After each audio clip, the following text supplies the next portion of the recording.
I'm so honored that I get to speak today with Sherry Harris, the incredible author of one of my favorite series. She created Sarah Winston, the Garage Sale Mysteries, and Chloe Jackson, the Sea Glass Saloon Mysteries. We're chatting cozies, cozy mysteries. Because a lot of times cozies just get sold on proposal, and so I didn't even realize that. that's how I got my series. Really? Yeah, the garage sale one. I never would have known. You nail it. Because again, I'm from Massachusetts, so like all the details speak to my heart. And I got my undergrad at Bentley, so like I was right in that area too. I was driving through Lexington, and so because you nailed the details and stuff, so I just thought naturally you were a garage sale lover yourself. Well, I actually am, and so that it worked out perfectly because the stars aligned. And they did. They really did. I loved living in Massachusetts, and we miss New England a lot. But when my friend Barbara Ross said that her agent had said, "Hey, do you know anybody that would be interested in writing a garage sale series?" And she wrote me, and she had no idea that I absolutely loved garage sales.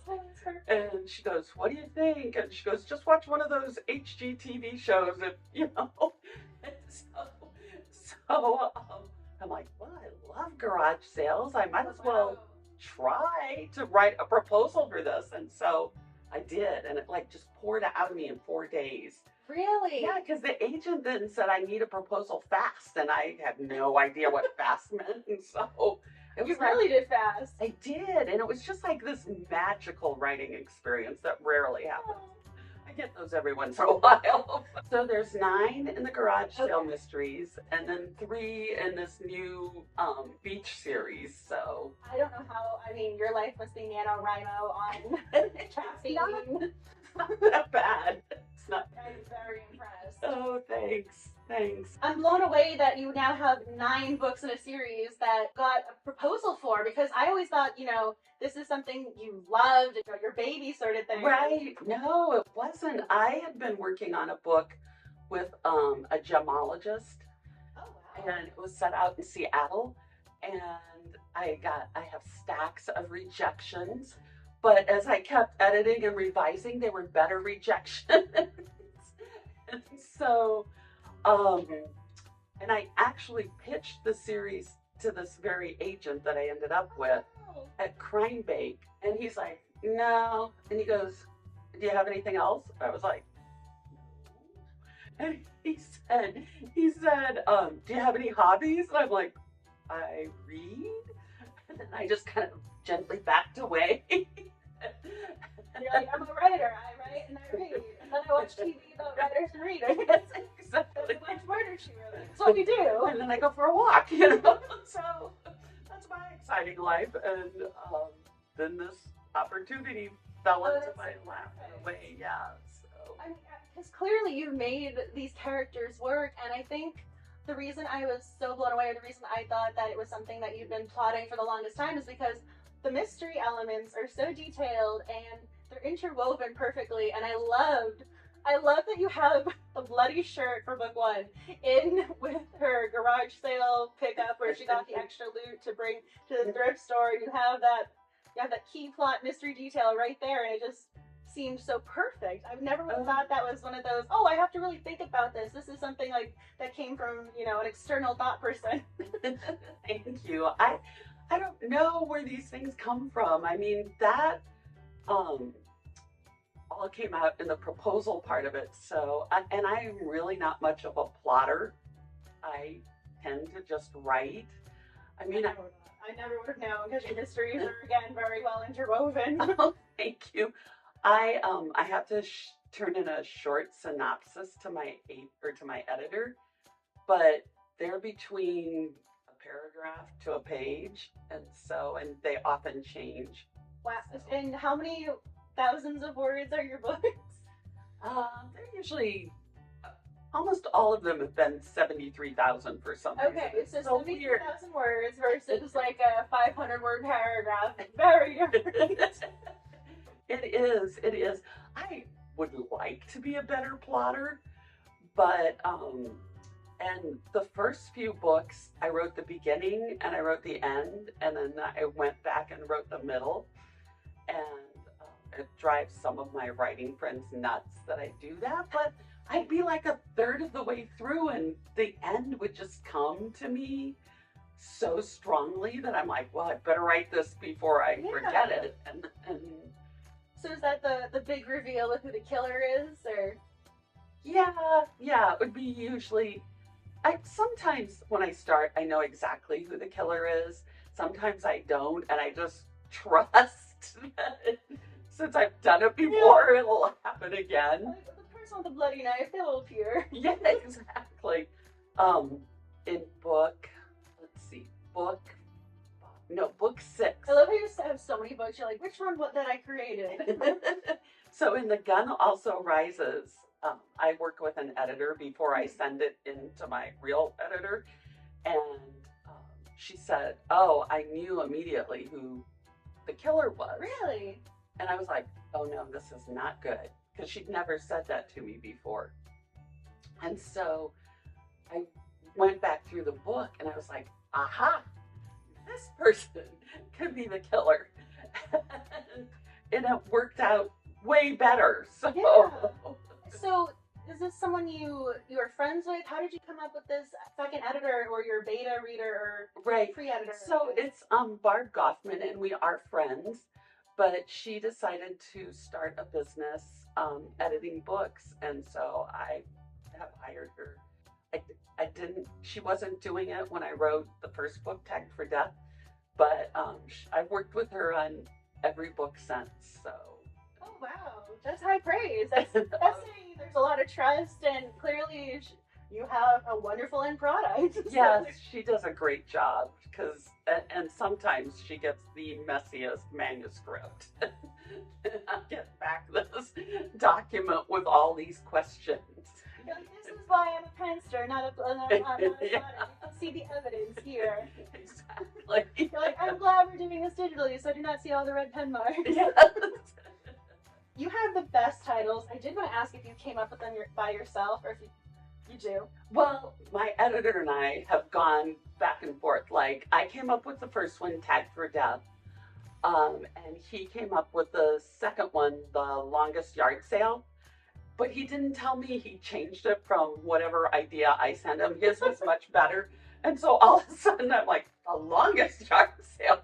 Where did that come from? But we've gone back and forth. Some I come up with and some he comes up with. So my absolute favorite is From Beer to Eternity. That has to be one of my favorite cozy mystery pun titles of all time. I am obsessed with that title, and I just wanted to make sure I asked about that one because that is such a great pun. I came up with that one, and I'm the master of no. I don't know where exactly it came from. There is this thing called a pun generator, and yeah, so you can go and type in a word that, like you might type in beer, and then it comes up with puns, but I don't think I used it for From Beer to Eternity. I just was thinking of literary, titles, and that one popped up, so. How does your brain think in puns? My brain does not think that way. Oh, trust me, when you're writing, you'll start thinking in puns. And honestly, that pun generator is a good way to spin off ideas. It doesn't necessarily give you what you really need, but it gets the ideas yes, flowing, drafting, and all of it. Yeah, and a lot of authors will ask, like on their Facebook page or something, I'm going to write a culinary book, and it's going to be set in October, and anybody have any ideas? And then they'll thank them in the acknowledgments. So one of my favorite things about your garage sale sleuther is that I relate to her on a very real level, with her not being a cook or a chef or a baker.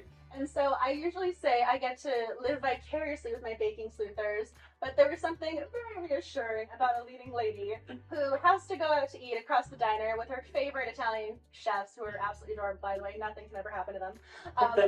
They're so adorable and sweet. But I loved the reference with the friend baking the cinnamon rolls and bringing it to her, and she's enjoying what other people are cooking. Because mostly when it comes to cozy mysteries, our characters are the creators of their own food, and they're at home making all these elegant dinners that I would never be able to put together in a million years. And so I was really surprised almost. I think this was one of the first books where she was not a chef in her own right.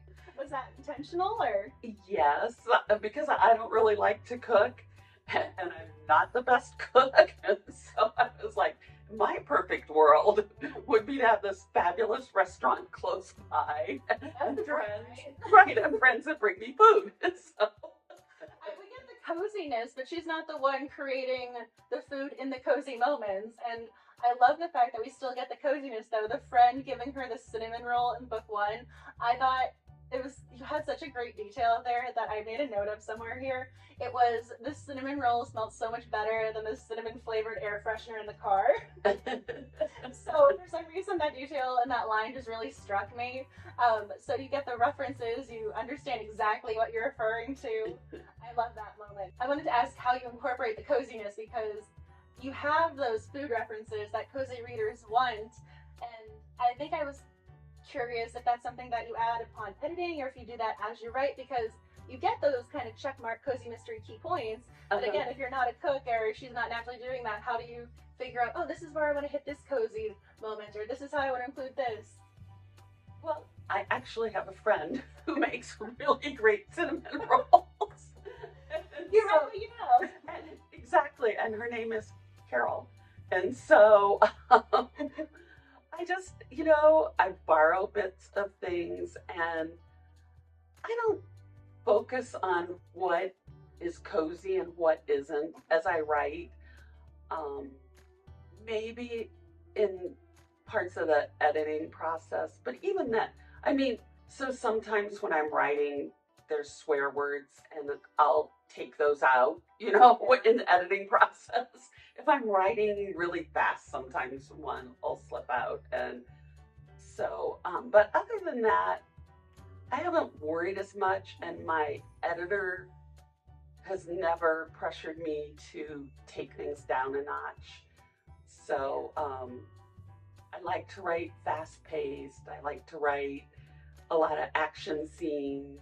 I do love writing about her going to this little Italian restaurant, and these people become her family and support system. And so I love all those things about those books.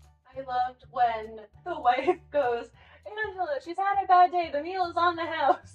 And he goes, yes, you want more mozzarella sticks? It's the way they take care of her and support her is such a great touch. And you have the cozy community, but again, they're not her blood relations necessarily. You created her own family. Right. And I think probably because I was a military wife, we did create our own families. We were always far from home and usually not near family, and we all depended on each other, and often a spouse would be gone, traveling or on a deployment or something. And so I remember when we were at Hanscom in Massachusetts, one Valentine's Day, I must have had 10 women over for dinner. I think they all brought something. I didn't cook it all. Everyone should bring their own. Right. But so we did lots of that, and there'd be all these little kids running around. And no wonder you get those details spot on in the book series. It is something that you and you've lived through. Right. It was really interesting, and that's one good thing about my editor is that I used the phrase goat rope, and I just thought it was, a common phrase, but it's really common in the military community. Yeah. And it just means, that everything is messed up. And so But then I added that. I called it a goat rope and then kind of explained briefly, what that meant, because to me, I get used to acronyms and try to explain them. Yeah, it's so normal to you. You don't realize, oh, this isn't something somebody else knows entirely. This isn't. I love the references too with Massachusetts. You're like, oh, this is something, pop versus soda. We have these things that are different. Oh, I know. I loved when we moved to Massachusetts and I listened to people's accents and then, find out that we've been there like 3 days and I was at a Home Goods and these two women were talking and she said, I'll go get a carriage. And, I'm thinking Cinderella. And she came back with the shopping cart. Yeah. And I was like, oh. There's one, I have to admit, I've never seen clams on a pizza, but maybe that's because if I did, I would have just been like, that is disgusting, and moving on to the next thing. But I did see that in the book and going, I need to figure out if I've ever come across that, because that was the only one I was like, I don't know. I'm sure it does exist. I remember going to Boston Market and they're like, you want your clam chowder here, clam chowder there? It was everywhere. It is everywhere. The clams really are a part of the menu. I would not be surprised if it was on pizza too. Right. Well, and I, when we got there and there was all these pizza and roast beef places, I was like, what? What if pizza and roast beef? How is that a thing? But I honestly do not know. It's one of those, I don't eat meat. I just grew up not eating it. Uh-huh. And my parents would always get the cheese pizza for me, and they would get the roast beef dinner for themselves. And it always worked out beautifully. Right. So I never even realized, again, that wasn't something that other people did until I started traveling. Right. That's why I loved New England so much. Just, it's quirky. They pronounce things funny. Well, I have to ask about the narrator, because I really love the narrator you have for your audiobooks, the adaptations, because she does the pronunciations very well, or she'll make reference to things. So was this sort of Massachusetts lingo or the New England accents a part of your writing? Because she does nail them when she does make reference to them with the other characters who are from Massachusetts. I did notice that, because going from the character our Sleeper who's not from Massachusetts to those who are, she does hit I don't know if I have the accent with the R's, but she does them very well for the characters who are there. She does. And she's not from New England. She's just very good at what she does. Did you have me say in your narrator? I didn't, but it's Hillary Huber, and she just does a fantastic job. So I felt really lucky. I was very impressed listening to her and going, you really are doing the different characters with the different tones and different pronunciations. Right. That's something I think a lot of the members of the book club ask consistently about audiobook narrators, because there's one of those, do you know cozies? Do you get to choose your own narrators? That's something that I think people ask and comes up a lot in conversation. Right. No. So the audio company does all that. And with the new series, the Chloe Jackson series, the narrator did write and ask, how do you pronounce Vivi? And so to me it's Vivi, but there are, lots of different ways to say it. And so it was really nice that she checked on those things to make sure they were the way I thought they should be. So that's so great. Yeah. I remember there was a quote about, if you mispronounce a word, it's because you read it and you didn't hear it. And so it's actually a sign of intelligence if you mispronounce the word. Oh, I am so going to use that from now on. I am always mispronouncing words. I remember that quote, and then I saw an episode, because I read the quote first, and then I saw the episode of How I Met Your Mother, where it was, instead of chameleon, it was chameleon. So this apparently is something with reoccurring. I thought Hermione was Hermione growing up, so. Well, I could never say Penelope. I always thought it was Penelope, That would make sense to me. Honestly, I would not question that if we use that in conversation. Yes. I did want to ask, because you do have your writing group, so you have your editor that you go to before you go to your official editor with the publishing house. So I was curious what your writing process is like, because you are so prolific, and again, I bow down to you. I think you're like Miss NaNoWriMo. I mean, Miss Go Above Beyond Gold Stars, because you're writing so many books. So how do you create these books? How do you go from idea to holding the finished copy in your hands? Yeah, a lot of blood, sweat, and tears. A lot of leave me alone, don't talk to me. Like, oh, where's the coffee? Yeah. I you know, you have your deadline and it'll be like 9 months away. So, you know, I'll start leisurely, maybe 500 words a day, and then I'll go off and do something and not write a day, and then I'm behind. And usually by deadline, I'm crazed, but I like to write in the afternoon.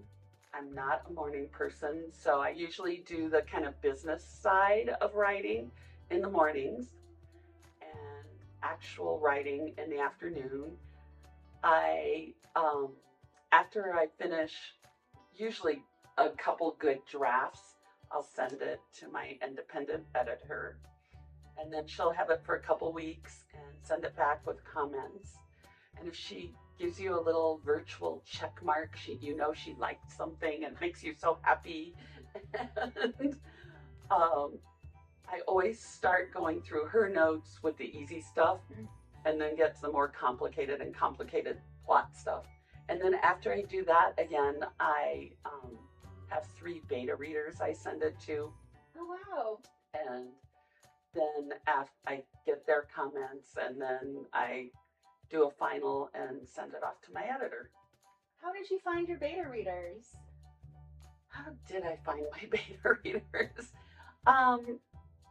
One's a neighbor, well, one's a former neighbor, and then one is a friend of Julie Henricus, and he beta reads for her, and so I asked him if he would beta read for me. So do they look for more of the, this is how a cozy mystery reader will come across this, or this is something a reader would typically look for, or are they doing the grammar and plotting stuff as well? They tend to focus in more on the dialogue, or in one of the books, Sarah's trying to learn how to make chicken marsala for her boyfriend, and she reheats pasta, and my friend's like, her husband's Italian.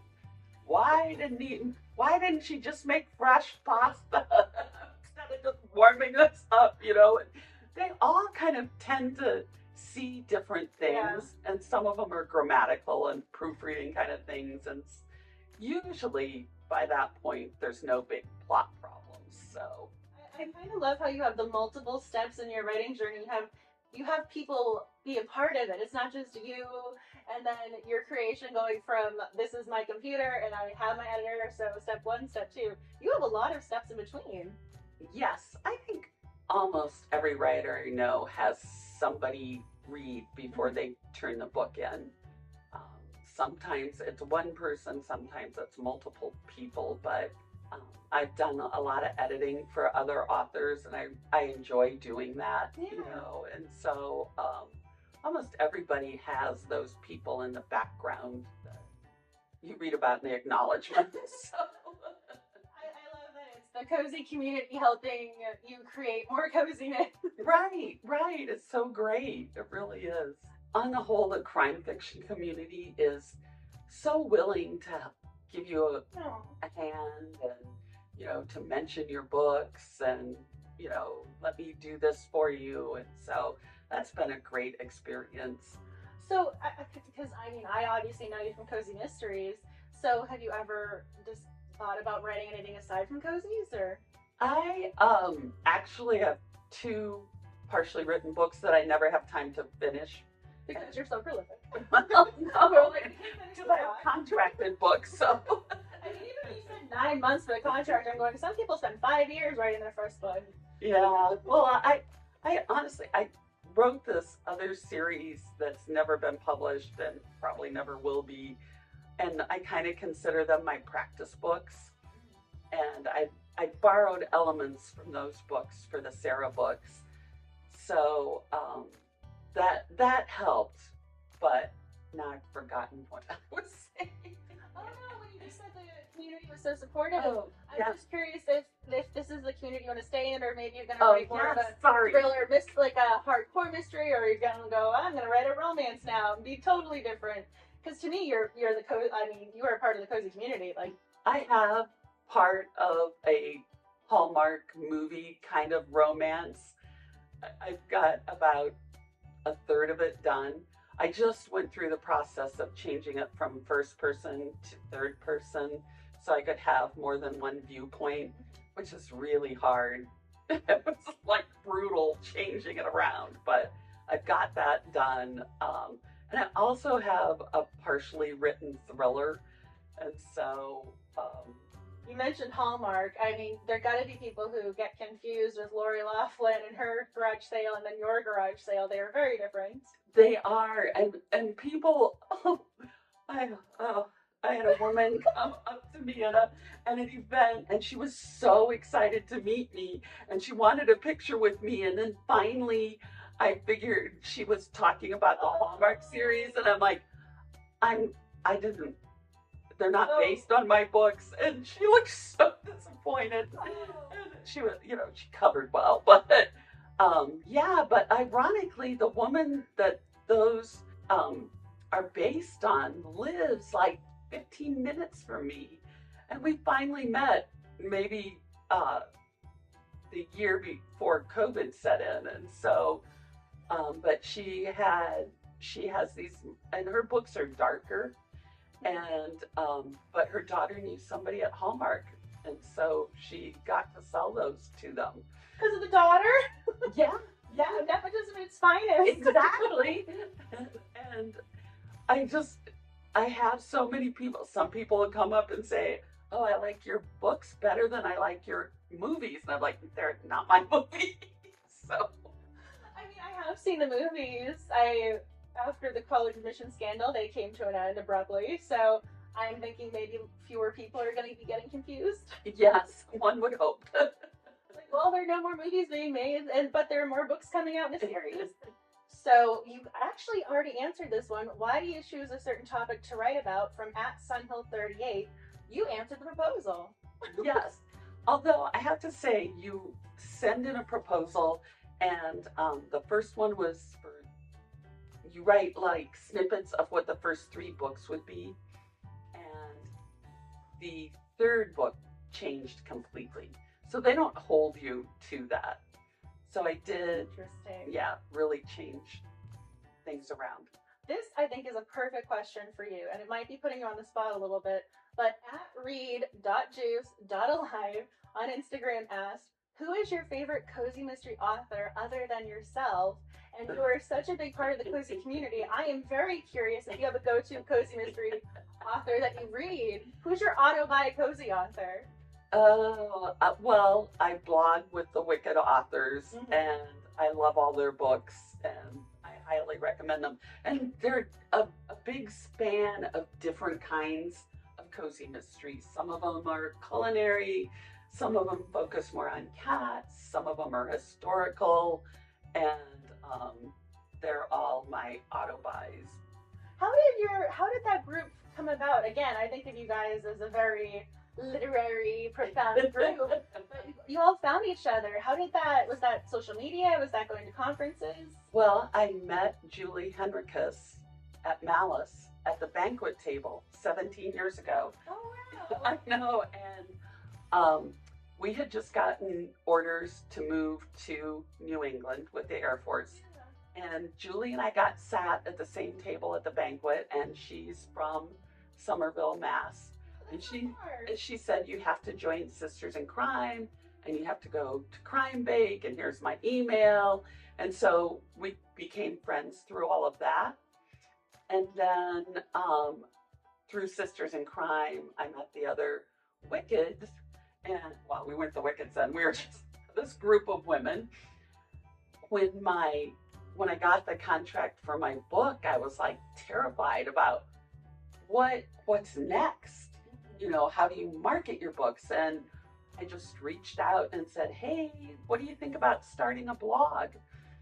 And oh my gosh, I am like totally an idea person that'll come up with ideas, and then they're like, this was in March, and 2 months later, the blog was all set up because Liz McGavaro had a book coming out, and I was like, if it was left to me, I'd still been going, yeah, it's a great idea. What do you think we should do? And so they're just amazing, and we are all really good friends. We go on writing retreats together, and they have been an amazing support. You know, when a series has gotten canceled or a series has gotten extended, we get to celebrate together, we get to grieve together, and so it's really been fabulous. Oh, because those are things that only other authors or people in the writing community understand. Right.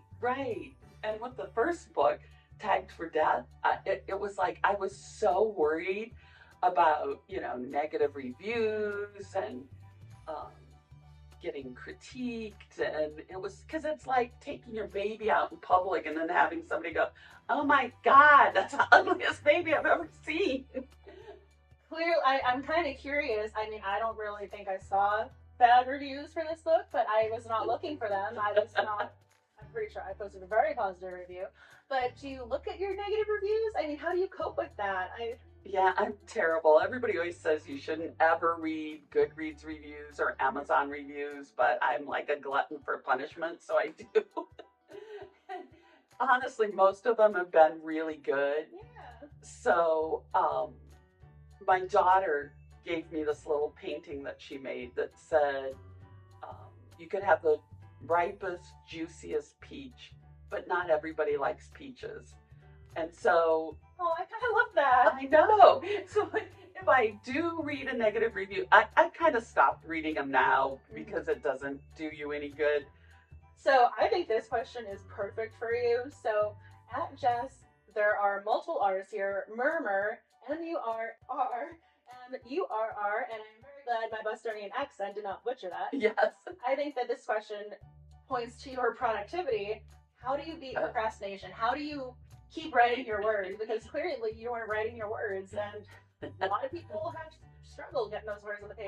I'm really good at procrastination. I excel in it, but a deadline is an excellent motivator. So someone's looking for my book. yes, exactly. My editor's going to be writing me going, where's your book you were supposed to turn in if you don't get it to him? So I don't know. The writing process is so strange because 3 Shots to the Wind came out. There's more humor in it than some of them. And then the 4th one is a little bit darker. And Interesting. yeah, I don't know if it's my mood or I did a lot of sprints when I was writing this, Interesting. which I don't do very often. And I don't know if that's what the humor came out in those sprints or what, but. So writing sprints worked for you then. That's something for people to consider. So what was the writing sprints like? Were you trying to go for the 15-minute mark, an hour mark, word count? What were you doing? I did 25 minutes, and so I wrote that during NaNoWriMo. So in November, you try to write 50,000 words, and I would do 25-minute sprints, and Sisters in Crime was doing group sprints, which was really great, and you just don't take your fingers off the keyboard, and you just write. Stream of consciousness. William Faulkner would love us. And then you go back later and fix it because nobody wants to read William Faulkner in a cozy. So, but yeah, the sprints were great actually. I always felt drained when I was done. And I often, before I sprinted, I would be thinking about the scene and kind of already have the movie playing in your head that you see and then just kind of typing it. So I was going to say, you're going to have to submit your success from NaNoWriMo to their website and say, I wrote this during NaNoWriMo. They're going to have to add you to their website or their roster of success stories. I guess I should. Well, I mean, I think that's inspirational. I always attempt NaNoWriMo, and I honestly have no idea why they chose November for official NaNoWriMo. It's terrible. Yes. I know. It is the worst month. I know. It is because it's such a busy month, you know, getting ready for holidays. And so I successfully did it that year, but I didn't. I tried last November and I didn't do it. I had more words than I think I wrote 30,000 words. So You're close. at least I had words. I had more words than when I started the month. So I always think any progress at all, as soon as you see the progress bar loading, I think that's the most important part. That Right. you're not just static. right, I agree. NaNoWriMo is such a good idea, but then I think part of it is people will get the words on the page, but then they don't do your next steps of having the editor, having beta readers, and revising. Right. Yeah. Writing is hard. Even when you're writing a fun book that you love and you love the characters, it's work and it can be draining, and it can often seem like a much better idea to do a load of laundry than to write. And so that's daily word goals are great. 500 words, 1,000 words. You can break it down into I'll write 250 words now, 250, whatever works. I think that's the most important thing is you have to find the process that works for you instead of somebody else's process. Well, clearly, I was going to say 9 books, 1 series, you're on book 4 with the other. Clearly, whatever process you've created for yourself is working. I was curious, though, if you have any writing rituals that you do for yourself, such as, okay, I'm going to go put on the candle, I'm going to put on my headphones, I'm going to have my cup of coffee in this mug, if there was something that you do to kind of set yourself up for your writing time. Nothing. Not a thing. I force myself to walk down the hall to my office and open the computer and hope words come. But you don't do music, nothing, you just are going, okay, this is writing time. Right. Music distracts me. So because I would just start listening to that instead of focusing on the words. I'm easily distracted. So I understand. My dog, it will look up at me with the eyes like, oh, you want to play now? yeah, Clearly, you're able to get your attention back on track. I do. And I love the process of writing. And I love, there's scary moments when you're like, well, especially since I don't plot, what's going to happen next? Or will I have another idea? And a lot of people let those self-doubt moments stop them. And you just have to learn to push through that. You're the inspiration. I am so blown away by what you've been able to accomplish. Because you write books that are so enjoyable and you have characters, at least for me, are relatable. And you have to balance the mystery and then also she's growing as a person and having a different change of life and all these other components. So finding that balance, I think I love that you're enjoying it as a writer, going, oh, it's almost as if you have the reader experience of, oh, what is going to happen next? Because that's what I want to know. Yeah. Sometimes I wish I had an answer faster. It's funny because you do get, oh, this would be a fun series and that would be a fun series. And sometimes they work and sometimes they don't. So I am curious, were there any unique careers amongst the list of proposed topics? Well, so one is, it's more humorous, I think, but it's about a girl that wants to be a spy and her family. Everybody's, one's in the CIA and one's in the FBI, and she wants to be one, but she can't pass the physical. And so she hasn't taken it yet. She keeps putting it off. Yeah. And it's fun. I am already intrigued by just that one sentence. I'm like, tell me more. And I thought about writing. There's this beautiful old Art Deco hotel in the town I grew up in. It's called Davenport, Iowa. And Cary Grant, who I love, died there. And so they say his ghost haunts this hotel. Oh my goodness. And I thought it would be really fun to have this, young, new hotel manager. And she lives in the hotel and Cary Grant shows up.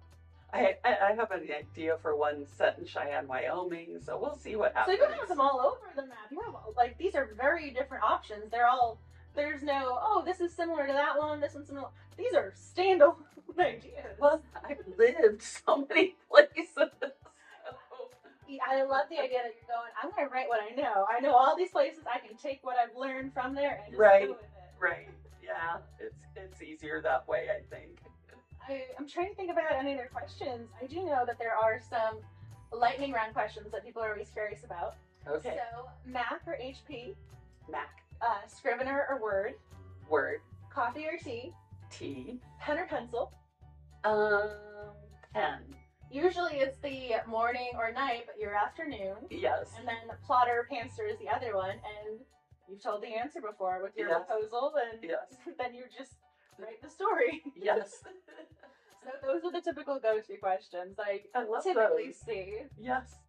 I do the Cozy Corner chat events, and I've tried to make note of the reoccurring questions, and those are the ones I see most frequently. That's interesting. I like those. I do too. I feel as if that does give insight and shows, but you don't need special technology with Scrivener. You can just open Word and Yes. have 9 books in a series. I have lots of friends that use Scrivener, and I was gonna learn how to use it, and I was just like, I'll just keep using Word. It's working. So What was the saying? If it's not broke, yes, don't fix it. I don't think your writing process is broken at all. Thank you. I think you answered all of my questions, but I did want to ask if there's something you want to tell Cozy Mystery readers, something about yourself they might not know, or another book that's coming out that you want them to be aware of. Something they might not know. Gosh, I'm such a boring person. I don't know. I think you're interesting. I used to be a director of marketing for a financial planning company. I used to write ad copy, which I think is not that far from writing fiction. So I've always loved to write, and I've written stories since I was a little girl. So you've always known you wanted to be an author? Yes. So I read these books when I was a little girl. The Betsy Tacy books by Maud Hart Lovelace, and Betsy wanted to be a writer, and I wanted to be Betsy, and so I guess I am. You're going, this has stayed with me my entire life. It has. I even named my daughter after Betsy. Her full name is Elizabeth Warrington Ray, and so You named your daughter after a literary character. I did. I love that character meant so much to you, though, because that shows how important reading is to people and how it does stay with you. Right. It is. Ever since 5th grade, I was like, if I ever have a little girl, I'm going to name her Elizabeth Ray. Oh. And so fortunately, when I had a little girl, my husband was like, sure. He gave you free reign to the names. You're like, I gave birth. I'm doing it. This is the name I chose. So, did you have your daughter before you published your books? Yes. Okay, Yes. because I was curious, because some authors, when they have kids, I'm going to put these names aside for future, for my actual children and then my literary children. I started writing because, we were moving all the time, and I couldn't really have a career anymore. And so I saw a short story contest when we were in Dayton, Ohio. And so I was like, maybe I haven't written for a long time. Maybe I'll write a short story. And so I started writing, but I just kept going and going and going. I was like, I'm writing a novel. And then I realized I knew nothing about writing novels. So How did you learn? Did you take classes, do research? I took lots of classes, started going to conferences, read books about writing, just continued. I've always loved mysteries and thrillers. That's what our house was filled with when I was growing up.